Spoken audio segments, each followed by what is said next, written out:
السلام عليكم ورحمة الله وبركاته. ازيكم يا احلى مشاهدين واجمل متابعين في الدنيا بحالها. ايه يا جماعة، ده ايه اللي احنا شايفينه ده؟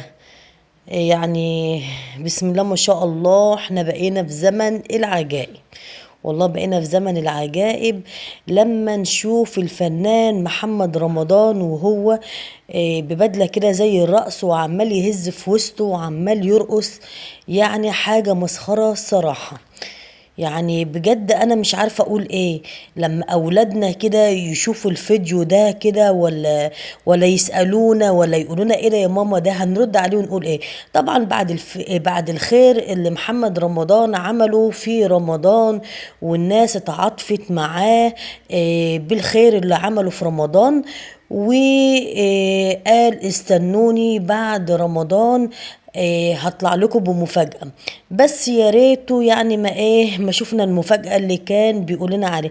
كنا متوقعين حاجة تانية غير كده، ولكن يحصل المهزلة وقلة الأدب وكل سخرية وهو طالع بالمنظر ده، وهو بيترقص كده وبيهز وسطه زي الواحدة الرقاصة.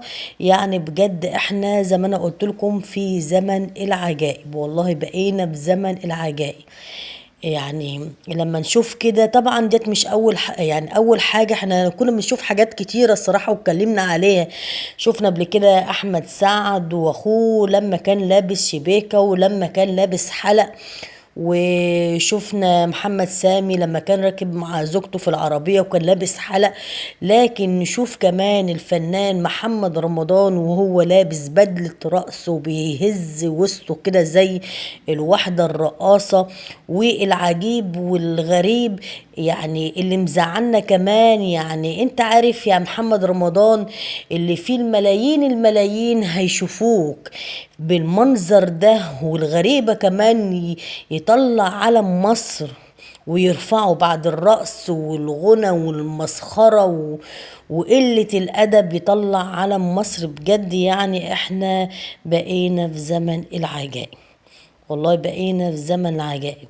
بنشوف بنات متشبهين كده بنات وحريم وستات بيلبسوا زي الشباب بالمناطيل الضيقة والقمصان جوه المناطيل. وبنشوف كمان شباب بيلبسوا كده حاجات متشابهة كده للنساء.